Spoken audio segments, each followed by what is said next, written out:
Hello student, मागच्या लेक्चरमध्ये आपला प्लांट ग्रोथ आणि मिनरल न्यूट्रिशन चॅप्टर कंप्लीट झालेला आहे. सेक्शुअल रिप्रोडक्शन इन एन्जिओस्पर्म आणि सेकंड जो चॅप्टर होता तो plant growth and mineral nutrition. हा चॅप्टर आपला पूर्ण झालेला आहे, त्यावर रिव्हिजन झालेली आहे, काही MCQ घेतलेले आहेत. आता तुमचं काम काय, फक्त तुम्ही चांगलं त्याचे प्रिपरेशन करा आणि भरपूर त्या टॉपिकवरचे MCQ सॉल्व करा. तर बाळांनो, आजच्या लेक्चरमध्ये आपण न्यू टॉपिक स्टार्ट करणार आहोत. पहिल्यांदा हे टॉपिकचं सर्वांनी नाव लक्षात घ्या की कोणता टॉपिक आपण स्टार्ट करणार आहोत. त्या टॉपिकचं नाव आहे इनहेरिटन्स अँड व्हेरिएशन. मागच्या वर्षीपर्यंत ह्या टॉपिकचं नाव 12th स्टँडर्डमध्ये genetic basis of inheritance असं नाव होतं. पण आत्ता ह्या न्यू सिलेबसमध्ये ह्याच टॉपिकचं नाव चेंज झालेलं आहे आणि टॉपिकचं नाव आहे इनहेरिटन्स अँड व्हेरिएशन. आता हा जो चॅप्टर आहे तो 2 पार्टमध्ये डिवाइड झालेला आहे. म्हणजे ह्यातला हाफ जो चॅप्टर आहे तो थोडासा बॉटनीशी रिलेटेड आहे आणि राहिलेला हाफ चॅप्टर जो आहे तो झुलॉजीशी रिलेटेड आहे.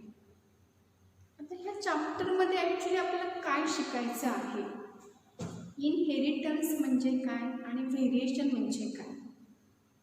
तर मागच्या वर्षी 11th स्टँडर्डला पहिलंच लेक्चर आपण घेतलं होतं बघा. त्यामध्ये मी तुम्हाला इंट्रोडक्शन करून दिलं होतं सिलेबसचं. थोडंसं बायोलॉजी म्हणजे काय, की बायोलॉजी हा सब्जेक्ट कसा इंटरेस्टफुल आहे आणि त्यामध्ये काही अशा डिफरंट ब्रांचेस सांगितल्या होत्या की बायोलॉजीचा स्कोप का सिग्निफिकंट आहे, बायोलॉजीच्या कोणत्या ब्रांचेस आहेत. तर त्यामध्ये वेगवेगळ्या ब्रांचेस सांगितल्या होत्या. नावं आता तुमच्या लक्षात आहेत का नाही बघा. त्यामध्ये पहिलीच ब्रांच बायोलॉजीची सांगितली होती की ही जी ब्रांच आहे ही सायन्सची ब्रांच आहे की ज्या ब्रांचमध्ये प्लांटचा आणि ॲनिमलचा स्टडी केला जातो. Biology it is the branch of science which deals with study of plant and animal. This branch is known as A biology. त्यामध्येच पुन्हा त्याच्या 2 ब्रांचेस आणखी आपण बघितल्या होत्या, सब ब्रांचेस. एक म्हणजे बॉटनी आणि दुसरी म्हणजे झुलॉजी. बॉटनी म्हणजे काय, it is the branch of biology which deals with the study of the plant. ज्या ब्रांचमध्ये प्लांटचा स्टडी केला जातो अशा ब्रांचला बॉटनी असं म्हणतात. The branch of biology which deals with the study of animal, this branch is known as a zoology. आता हे काही necessary नाही आहे, तुम्हाला कुठे ह्या ब्रांचेस विचारणार नाही, पण हा टॉपिक आपण आजच स्टार्ट करणार आहोत. ह्या टॉपिकचं मी सुरुवातीला इंट्रोडक्शन देणार आहोत. त्यासाठी ह्या मी डेफिनेशन सांगते.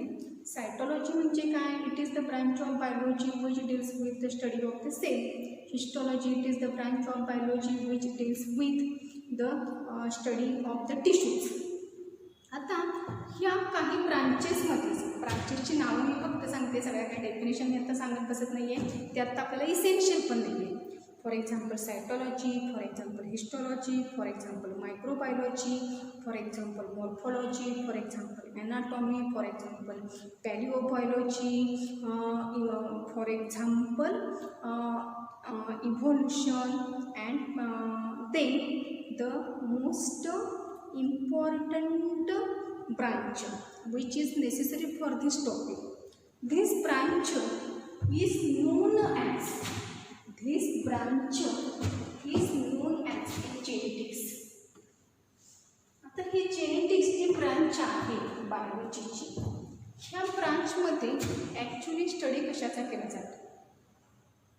Genetics it is the branch of biology which deals with study of heredity and variation. Variation.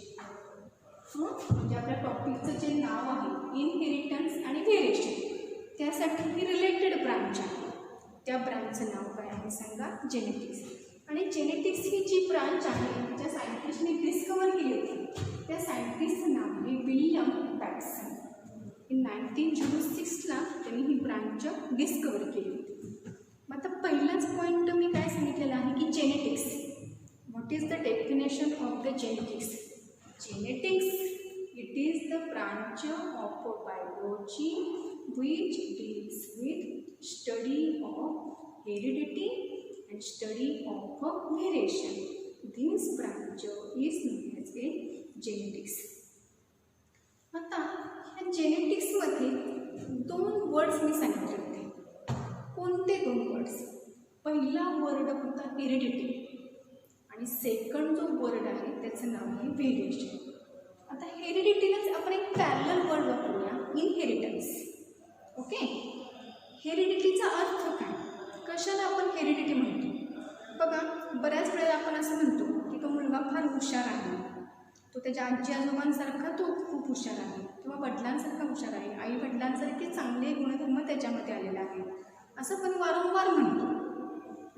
पण आता हे जे आपण गुण ठरवतो, जे आई वडिलांकडून मुलांकडे आले, हे जे गुणधर्म आहेत संक्रमित होत आहेत. म्हणजे एका पिढीतून दुसऱ्या पिढीमध्ये आई वडील बाबा चांगले गुण जे आई वडिलांच्यात आहेत तेच त्यांच्या मुलांमध्ये आलेले आहेत, किंवा त्यांच्या आजी आजोबांकडून आलेले आहेत, की एखाद्याची ॲबिलिटी म्हणतो, म्हणजे व्यवसाय पण बघा असा पिढी जात असतो की त्याचं जे नॉलेज आहे ते थोडंसं संक्रमित झालेलं असतं.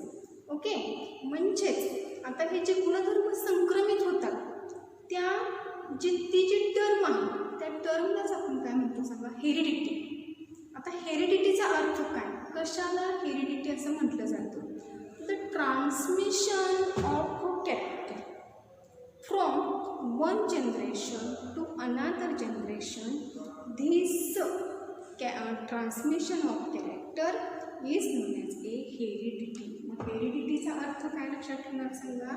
The transmission of character from one generation to next generation. This transmission is known as a heredity. म्हणजेच काय सांगणार सांगा? The transmission of character take place from parent to their offspring. Parent म्हणजे पूर्वीची जनरेशन आणि ऑफस्प्रिंग म्हणजे त्यांच्यापासून तयार झालेली नवी जी पिढी आहे त्यांना आपण काय म्हणतो? ऑफस्प्रिंग. म्हणजे हे जे काही कॅरेक्टर्स आहेत संक्रमित होतात पॅरेंट्सकडून त्यांच्या डॉटरकडून. त्या संक्रमित होणाऱ्या कॅरेक्टरलाच काय म्हणायचं सांगा? हेरिडिटी. हेरिडिटीची द डेफिनेशन आपण काय सांगता येईल? The transmission of character from one generation to next generation. This is known as a heredity. आता तिसरी जी डेफिनेशन आहे ती व्हेरिएशन. कशाला म्हटलं जातं व्हेरिएशन? आता व्हेरिएशन म्हणजे काय? The dissimilar characters between parents and their offspring.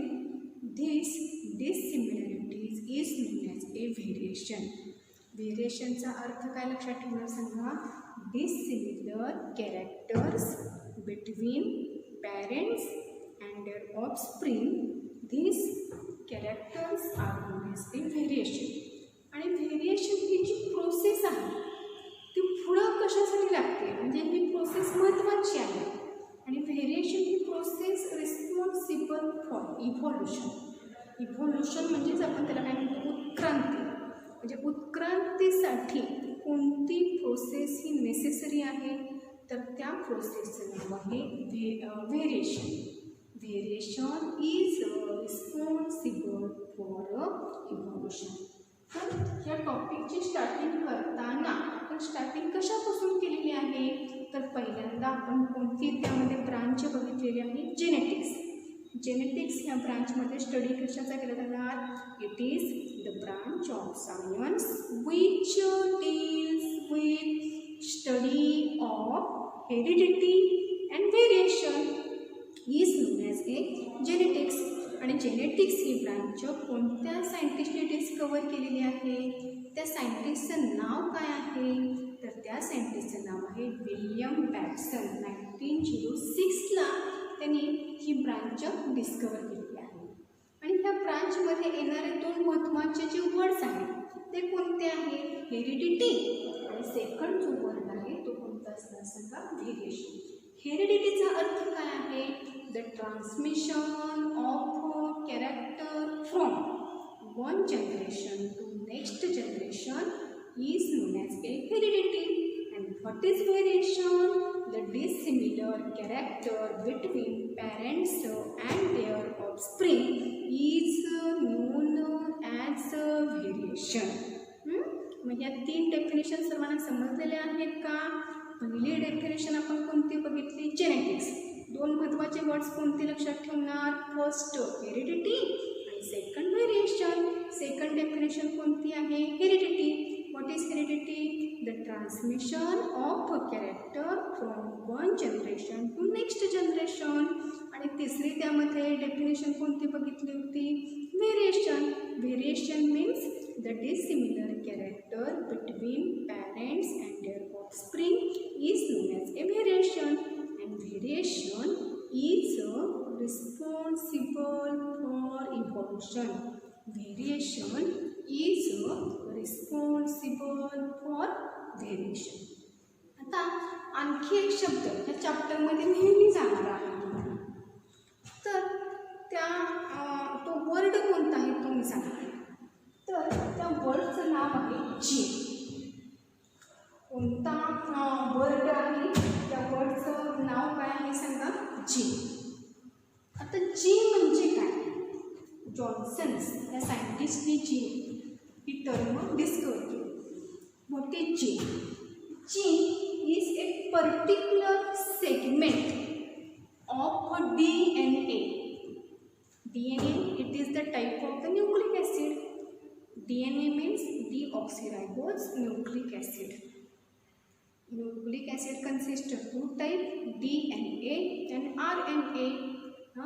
So this nucleic acid is also responsible for transmission of character from one generation to next generation. So what is a gene? Gene is a particular segment of DNA which determine the character of organism, that is it is responsible for inheritance and variation. Then the another definition, factor. What is the meaning of factor? Factor present in an organism and which also determine the characters of organism. That is, it also play role in inheritance and variation.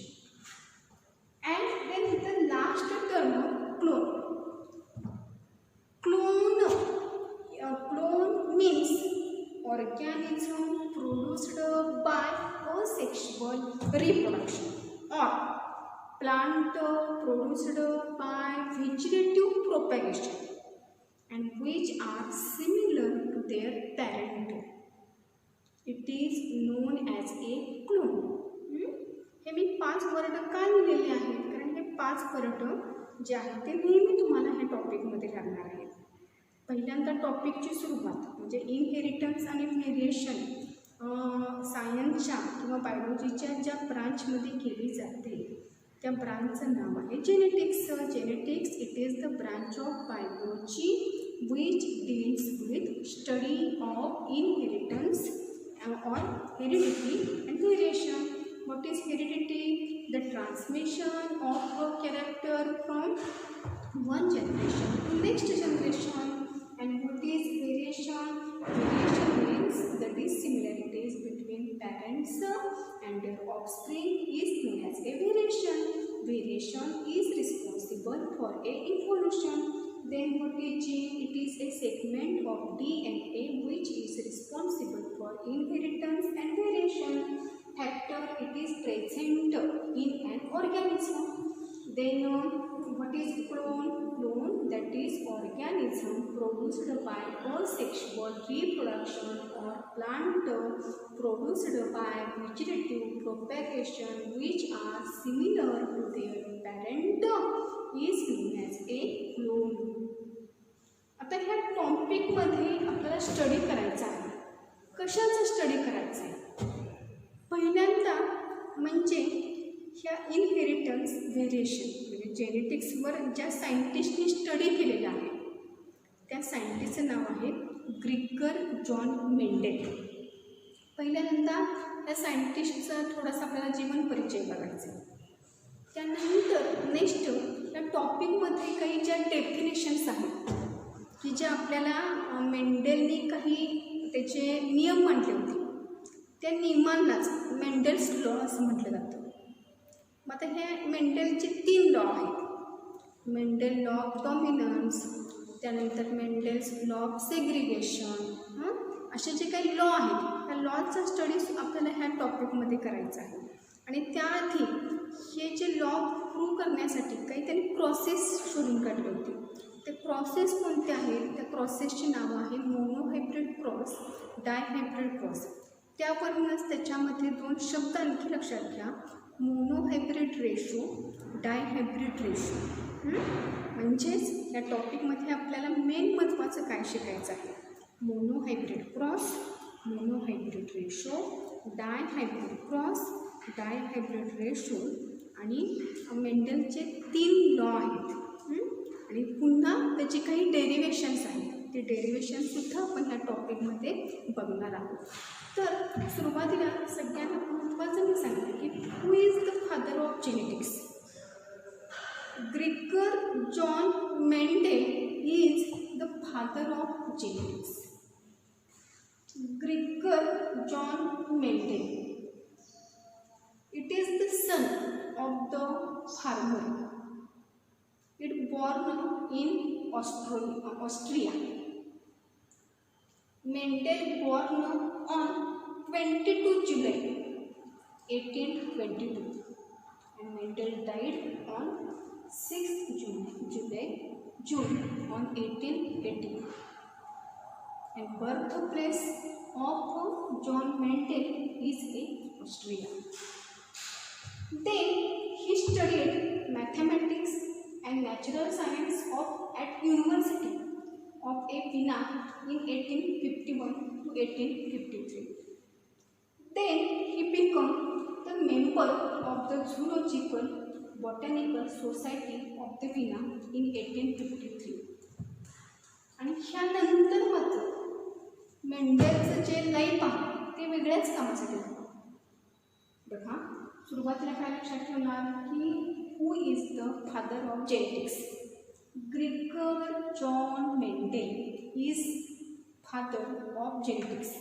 सुरुवातीला त्याला ग्रिगर हे नाव नव्हतं. म्हणजे त्याची जेव्हा त्यांनी हे सगळे लॉज प्रूव्ह केले त्यानंतर त्याला ह्या नावाने त्या सायंटिस्टला ओळखले गेले. पण सुरुवातीला जॉन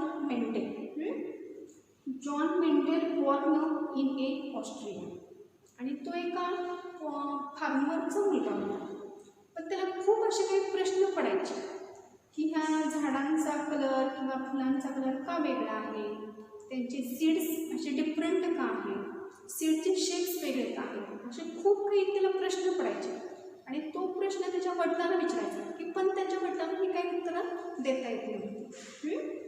मग Mendel's studied mathematics and natural science at the university of the विना in 1851 to 1853 and he became the member of the Zoological Botanical Society of the Vienna. पण मेंडेल हा चर्चमध्ये फादर म्हणूनही त्यांनी थोडे दिवस काम केले. आणि तिथं एक गार्डन होतं. त्या गार्डनमध्ये काही पी प्लांट्स होते. ह्या पी प्लांटचं तो रोज ऑब्झर्वेशन करायचा. रोज त्याला त्या पी प्लांटविषयी काही प्रश्न पडायचे. आणि मग मेंडेलचा इंटरेस्ट त्या पी प्लांटमध्ये जास्त वाढत गेला. त्यामुळं या चॅप्टरमध्ये तुम्हाला विचारला जाणारा question, Mendel perform performed his experiment on which plant? तर त्या प्लांटचं नाव आहे गार्डन पी प्लांट किंवा नुसतं P plant.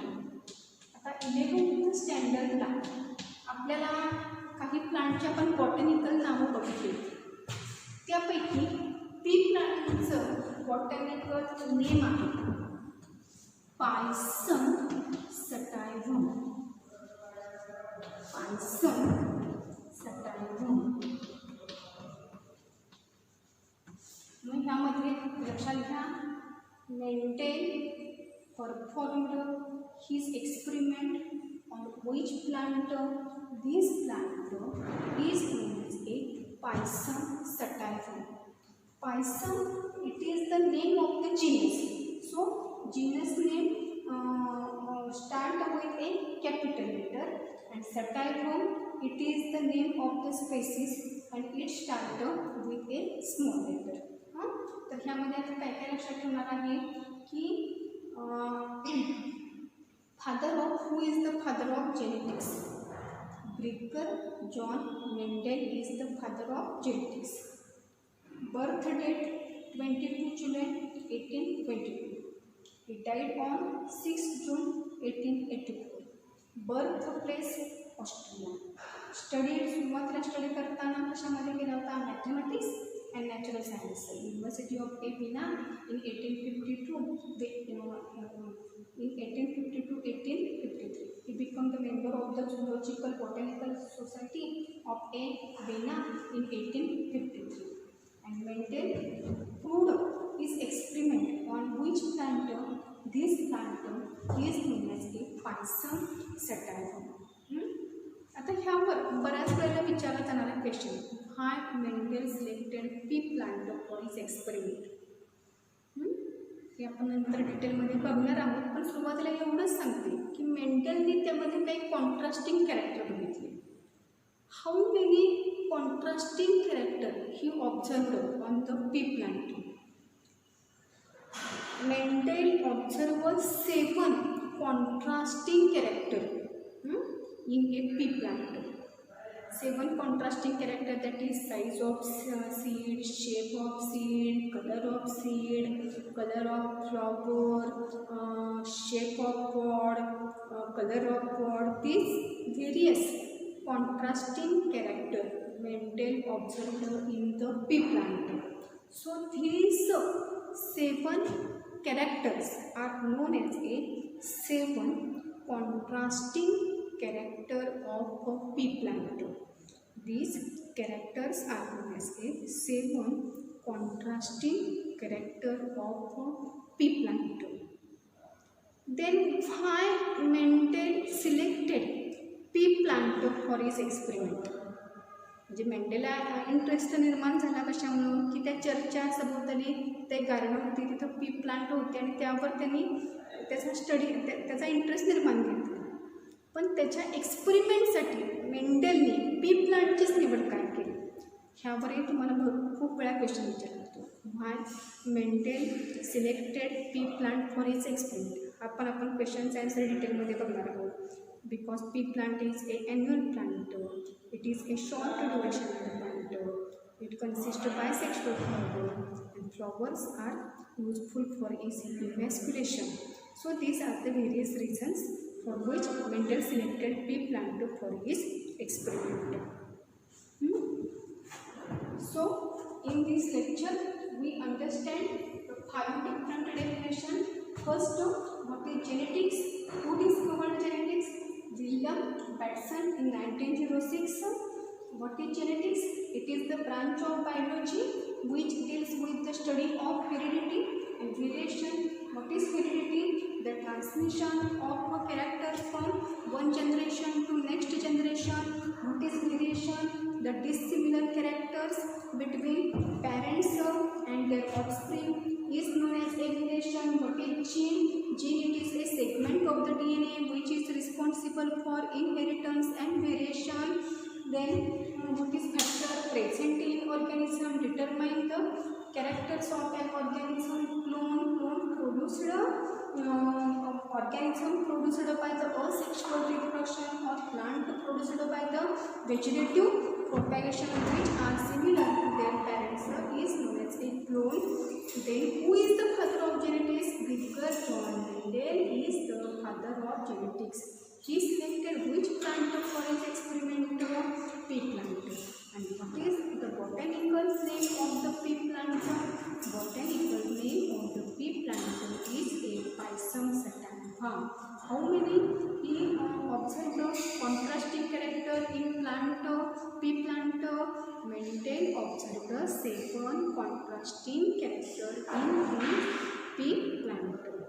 And then we also see the term of monohybrid cross, dihybrid cross, monohybrid ratio, dihybrid ratio, Mendel's 3 laws and derivations. So I hope you understand this video, and in next lecture we understand the some important term related for the branch of the genetics and which are necessary for the topic inheritance and a relation. Thank you for watching this video.